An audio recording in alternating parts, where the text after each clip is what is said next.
Hello and welcome back to another edition of Gaming with Kohath. This being a special edition, as you can tell, we're not on Magic Gathering Arena, but we're sitting here in my office. You see me and you see this wonderful box of Magic cards sitting right here behind me.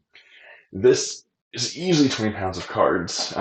We've got about 5 deep and 3 deep this way, very heavy, 2 layers. What we ended up doing is ended up kind of doing a little bit of a random buy, little local buy and trade auction. Um, Ended up purchasing this from another fellow Magic player, and I'm pretty excited about to see what's in it. The the man I purchased it from was he had a very interesting collection. I'm going to post some photos here that he posted on the auction site.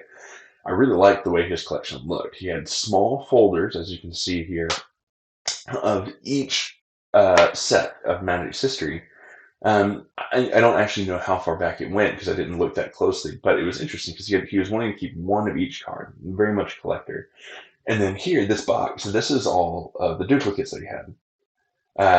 Clearly, if you have a lot of duplicates, it's going to be heavily commons and uncommons, so I think we'll see that.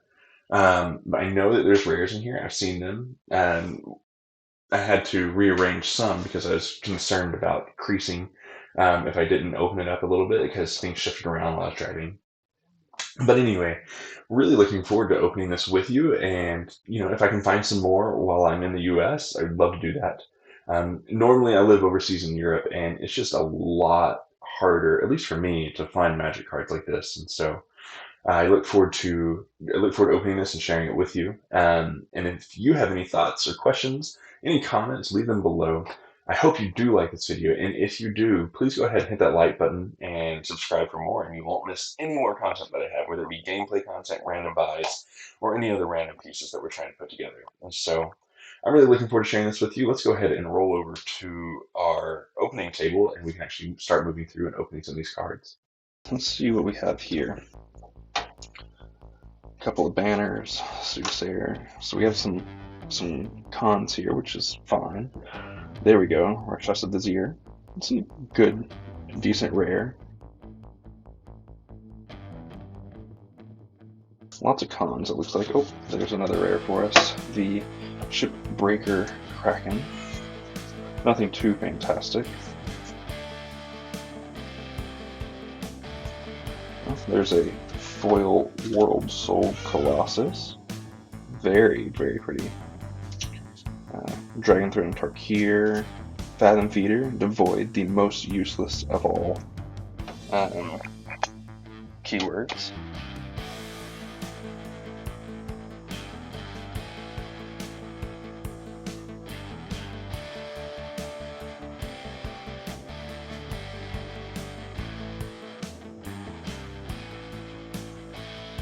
Oh, there we go. Response Resurgence, another rare for us.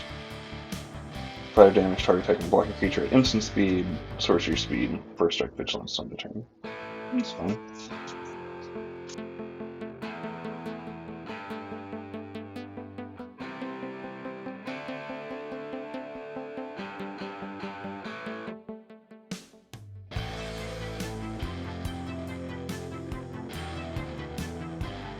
There we go, get some Innistrad. I don't have much Innistrad, that's before my time. Certainly interesting though. I actually bought recently a whole binder of Innistrad. It looked like it was going to be really sweet. But when it arrived, it was a binder full of Theros. I returned it very quickly because I didn't want it. But there was Snapcaster Mage I saw on it, Micaeus as well. Some cards I really did want, but, sometimes you gotta be careful whenever you buy stuff off the internet, especially from individuals. Some people will try to cheat you and sneak their way around. So do be careful if you try going into the random buy business.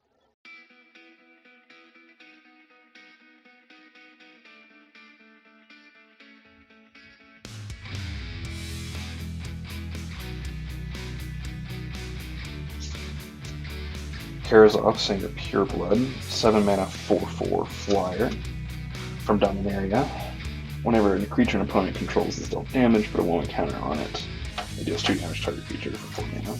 That's fine. Mageddring Responder from Magic Origins. Okay.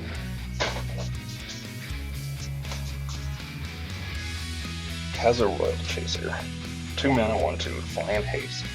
Tap, the next instant or sorcery spell that you cast this turn costs X less to cast, where X is the number of wizards you control as this ability resolves. Interesting. Forsaken Monument, that's a great one. 5 mana, legendary artifact.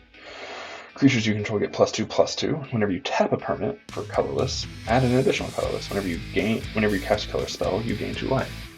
It's a very, very solid card. Very happy to pick that one up. Command Beacon. Sack it, put your commander into your hand from the command zone. It's a great card. Some C17 stuff here. Commander Sphere, I'm always happy to get. Moss Diamond, I'm always happy to get. Path of Ancestry is a good card too. You don't see too many of those. Field of Ruin always is useful. Glittering Invoker, okay. Crippling Fatigue. Some of these older cards I don't really know much. Hired Heist. I never actually got to play Conspiracy. Here's a rare Conspiracy. Each creature you control assigns combat damage equal to its toughness rather than its power. That's interesting.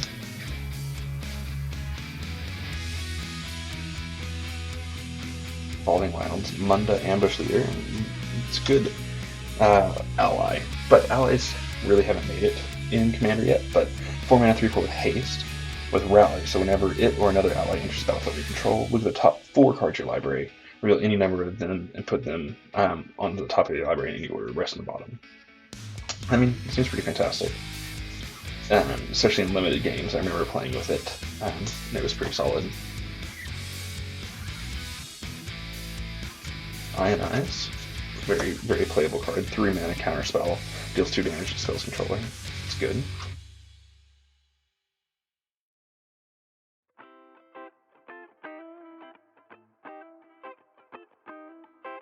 I've always appreciated it. Oh, we got a foil promo Beast Whisperer. I think this was in like a holiday pack or something. But foil Beast Whisperer, 2 of those. That's not bad. Beast Whisperer is certainly a playable card.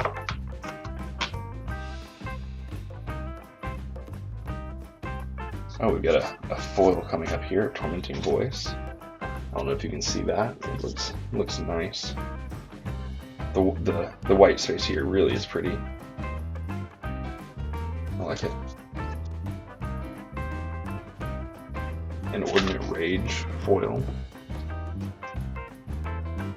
See that?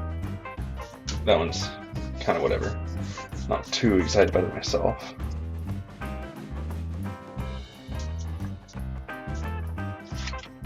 Nighthawk Scavenger. It's a really good card. Happy to pick one of those up. It's nice.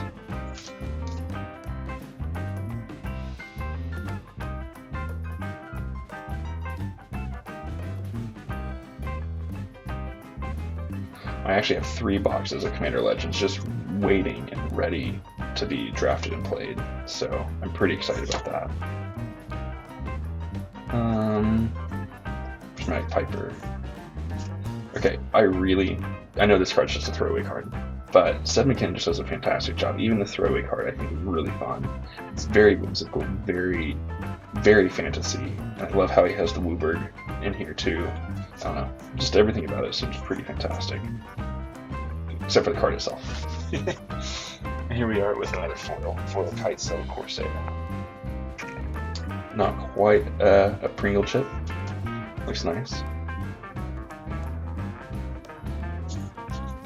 Curator of Mysteries. 4 mana 4/4 flyer. When you cycle or discard another card, scry 1. That's nice. Spark Double. I like Spark Double.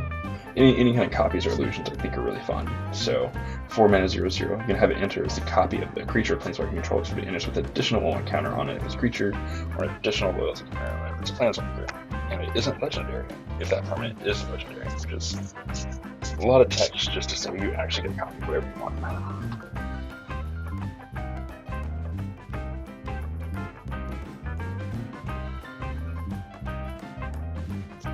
Swaggering Corsair, this comes from an official tournament it looks like, so that's kind of nice. Some people really like to collect those.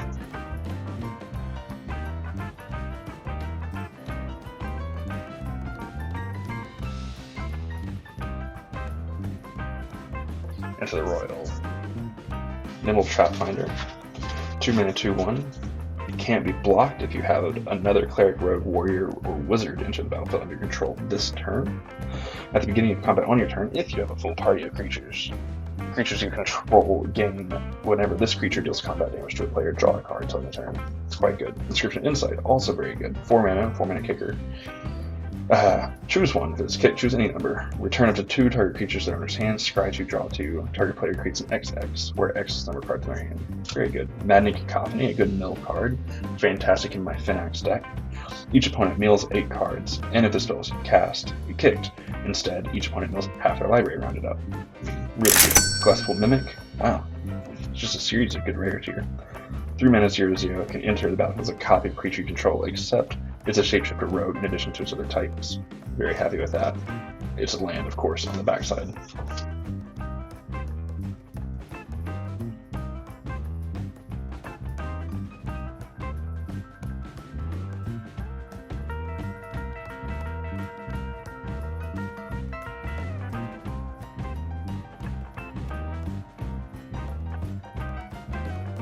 Archon of Emeria, 3 mana, 2/3. Each player can't cast more than one spell each turn. Non-basic lands under your opponent's control into the battlefield tapped. It's a good card. Good hate card. Slow down your opponents considerably. Works well with the Thalias and the like. Temple of Plenty. Scryland. I mean, they're not the best of lands, but they're fine.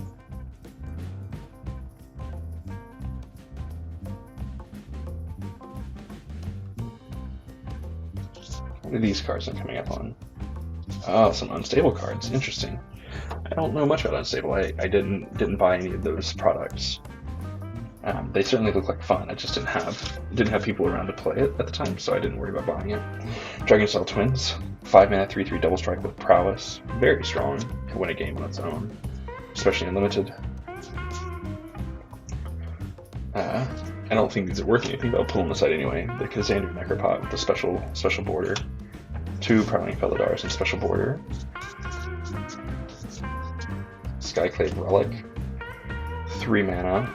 Kicker with 3, but it's indestructible. When it enters the battlefield, if it was kicked, create 2 tapped tokens that enter as copies of Skyclave Relic. And so, tap, add 1 mana of any color. It's kind of nice. Foil Razor Swine, new for Exia. It's nice. I'm going to pull these aside because I don't actually know about these, which ones are worth money, which ones aren't. I assume it's just the rares, but you never know. And there's a niche group of people that really like playing with these and playing Uncommander and such, so set those over here. Jared Carthalion, True Air. We got Naya colors here, red, green, white, 3/3. Enters the battlefield, target opponent becomes the monarch. You can't become the monarch this turn. If damage would be dealt to Jared while you're the monarch, prevent that damage and put that many 1/1 counters on it. Interesting. So it brings in the monarch, but you don't immediately get it. It's a different take on it. 6 mana, 6/6 dragon, flyer. Whenever another opponent enters the battlefield and controlling the top card library that shares a card type library, you may reveal that card, put it in your hand. Nice.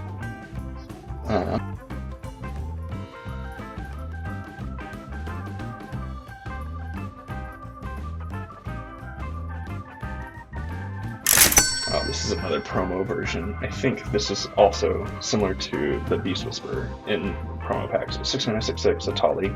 Very good card. When it attacks, exile the top card of each player's library. Then you may cast any of those non-land cards exile this way without paying their cost.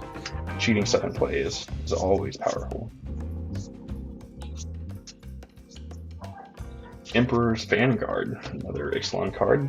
4 mana, 4/3. When it deals combat damage to a player, it explores, which is great. So explores, when you reveal the top card of your library, decide if you want to keep it or not. If it's a land, it goes into your hand. If it's not a land, you can choose to put it back on top or bin it. It's quite good.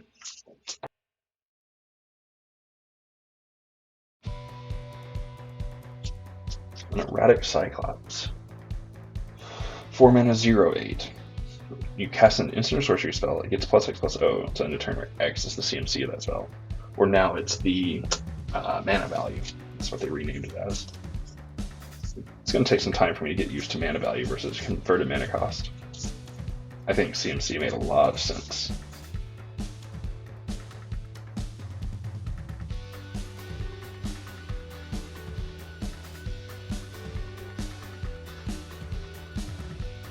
Omnispell Adept. 5 mana, 3/4. Pay 3 and tap it. You may cast an instant sorcery card from your hand without paying its mana cost. Pretty solid. Really works well with some big spells. Necromoeba. It's a modern playable card. 2 mana, 1/1.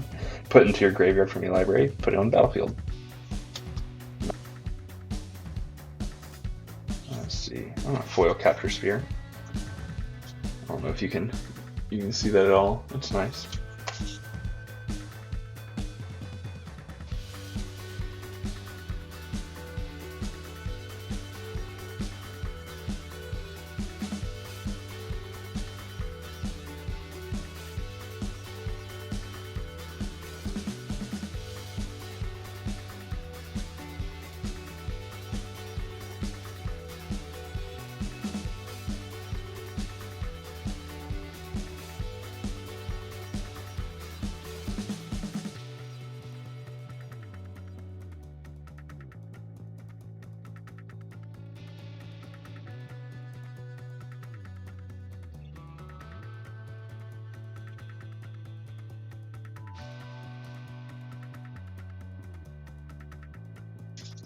Dreadmaw, the world's biggest meme.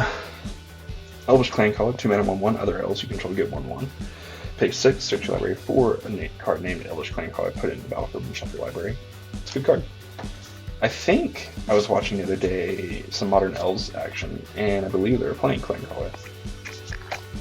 It's 2 mana Lord, which is pretty good in order to fight against things like Plague Engineer and such. Got a foil Rustwing Falcon here. It's very shiny.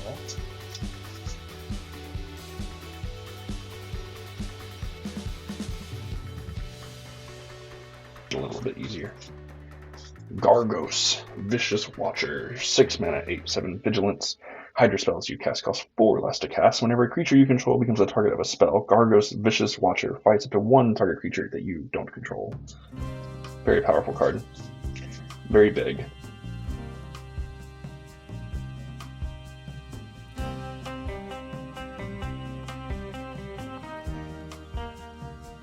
I love Rebecca Kwai's art. I think it's so good.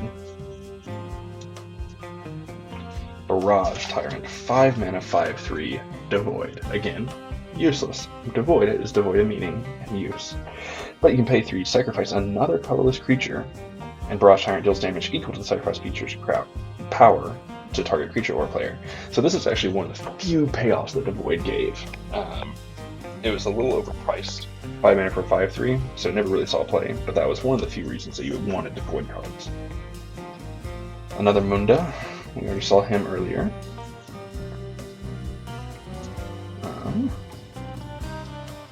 Akum Hellkite, 6 mana, 4/4 flyer. With landfall, whenever a land enters the battlefield under your control, it deals 1 damage to target creature or player. If that land is a mountain, it deals 2 damage to that creature or player instead. Solid card. Big flying dragons that are going to continue to deal damage are pretty solid. Another Barrage Tyrant. 2 of those. Really enjoyed it. Had a very aggressive Gruul deck. Territorial Gorger, 4 mana, 2/2 trample. We can get 1 or more energy, it gets 2/2 till end of turn. Okay.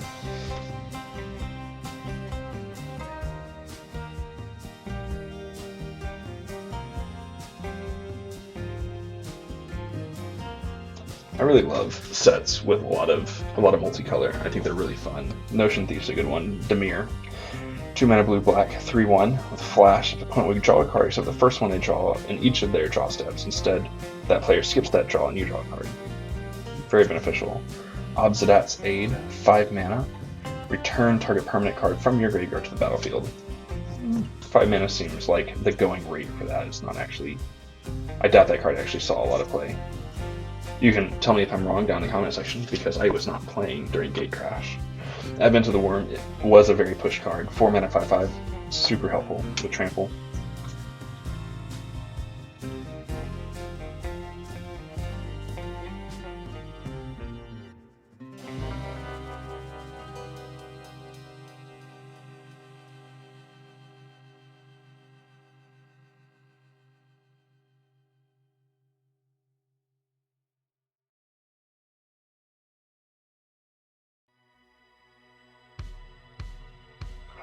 So Born of the Gods is before they started adding the little hollow stamp to rares, so you actually have to look at the color.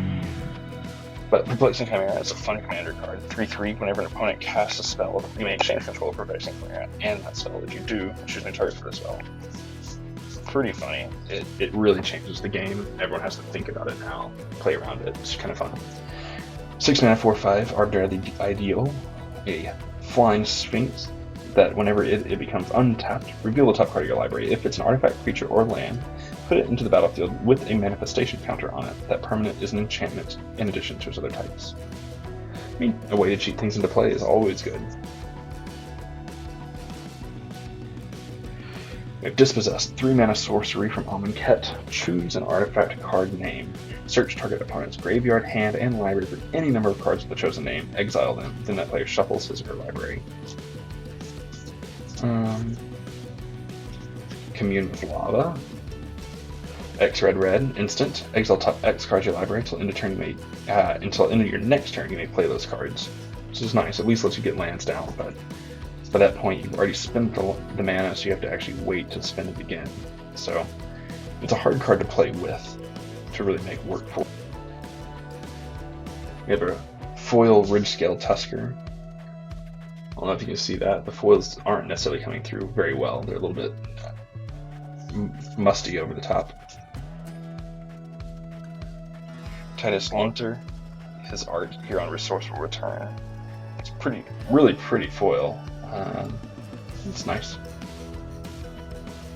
And that's what we have here for the top bin.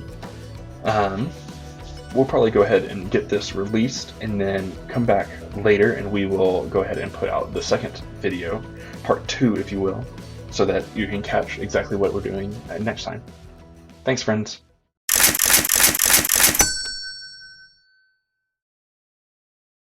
Well, I'm not gonna lie.